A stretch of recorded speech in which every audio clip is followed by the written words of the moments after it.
Welcome. Hello, Snarkers. This is Tracy, and this is Reality Snark. Thank you for joining me. I want to talk about Cody and Robin's wedding today. Before we get into it, please click like and subscribe if you're enjoying this shit show with me.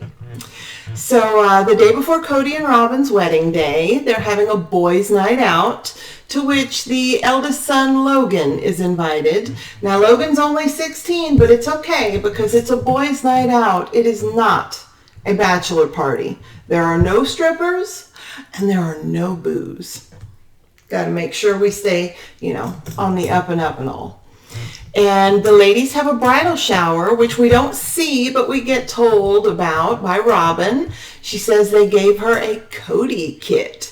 And what is in this Cody kit, you ask? Well, there's celery, because he always wants celery. And salt, because the boy loves salt. Okay, boy, definitely the right word to describe Cody. But she says that she once put pepper on Cody's eggs, and Christine said, "Oh, don't worry, I'll teach you." Or no, actually, I think Cody said, "Don't worry, Christine will teach you how I like my eggs." Forgive me for that misstep. So they're getting ready for the wedding. They wake up, and their beautiful wedding day has been rained out, and they put the wrong address on the invitations of all things. Yikes.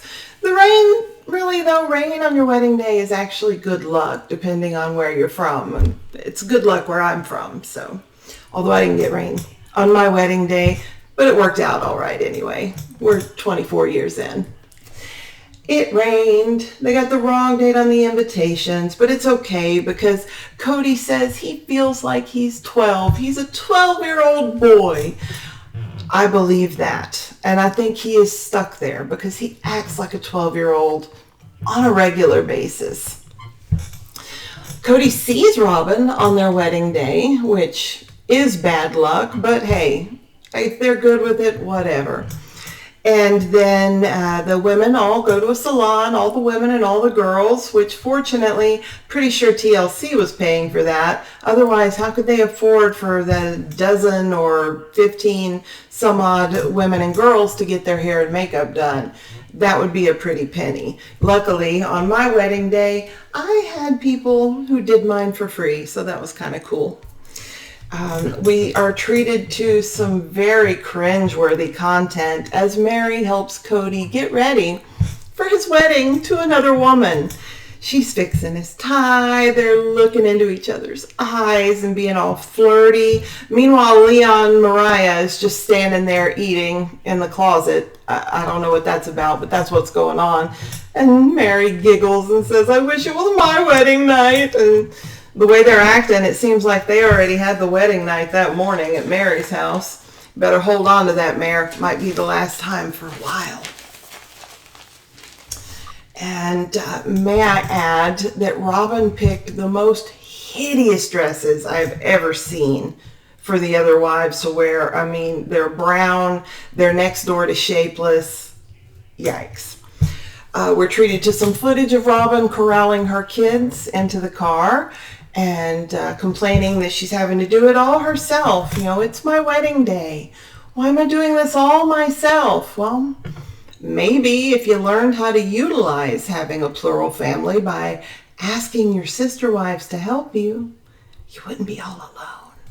But as we learn as the show goes on, Robin's too good to let anybody watch her kids. So she's really just complaining to hear herself talk.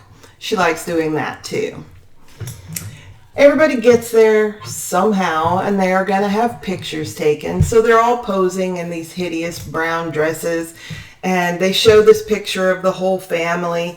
One thing that's always kind of creeped me out about the picture is Mariah Leon's eyes. She's got like the crazy eyes going in this picture. I don't know if it's just how they looked or what, but that picture always kind of freaks me out because of that. And but the wedding goes off without a hitch. They have the reception. Robin changes back into her wedding dress because she had put on a hideous brown dress too for the family photos. At least she gave her sister wives that much consideration. They give her Claudia ring, and she gets all teary-eyed and talks about how, it's a symbol of their family, and she's been invited into the sorority.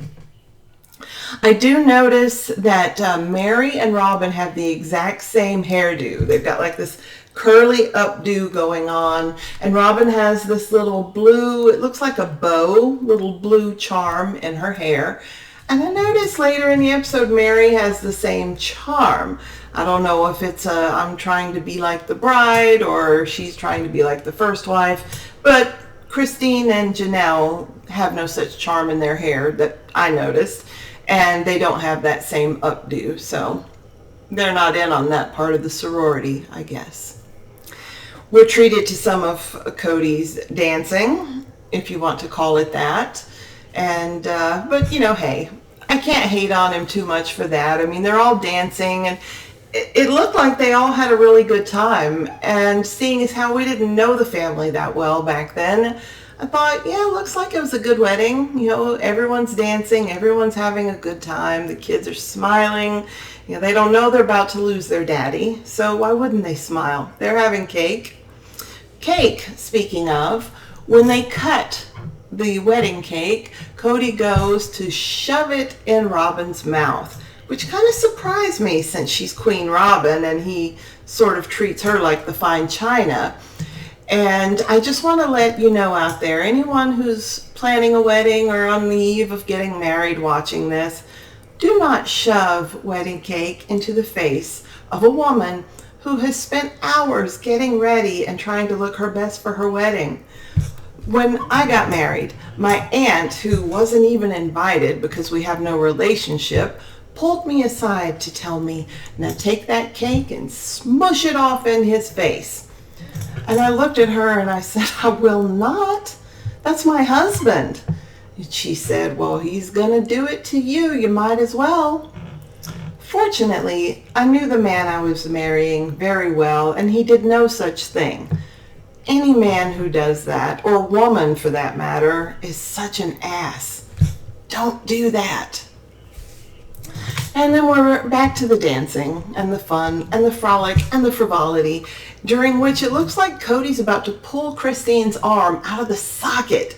And it shows him dancing with each wife, very lovingly with Robin and tenderly and like laughing with Mary and Janelle. But when he is dancing with Christine, I swear I thought she was going to get a dislocated socket and they were going to have to go to the emergency room.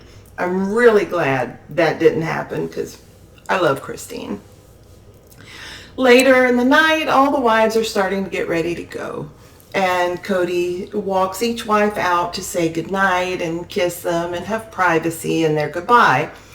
And Robin in her voiceover says, yeah, I saw Cody and Mary walking away and I knew they were saying goodnight and I wasn't going to intrude on their time. And then she does just that by running up to Mary and hugging her and intruding on her and Cody's time. It won't be the first time, Mary, so it's good that you're getting used to it right away. Christine says that she's excited for the future and she's looking forward to a big house where they can all live together and work together as a family. Wow, that aged like milk, didn't it? You're going to change your tune, Christine. I'm just telling you the future, Christine of the past. Janelle says that what she's looking forward to is growing as a family and sitting and watching the football games and the birthday parties and all their kids growing up together and playing. And she's really looking forward to that. And Robin stuck that feather in her cap for later so she could cry about losing that when the family breaks up. Mary says she just wonders what's to come. Well, Mary, it ain't good in your book. And it really, I don't know what else to say for you, sweetheart. It's sad, really, because they all looked so happy at the time. So that's the wedding episode. I should have dressed up. I should have put on my wedding dress or something for this. Sorry, it's kind of a casual day here around Chez Fonseré. But I just want to let you all know that if anyone out there is struggling, I urge you to call 988 and get help. There's someone there to listen and offer resources, because you're needed, you're necessary, and you are loved. Have a great day, Snarkers.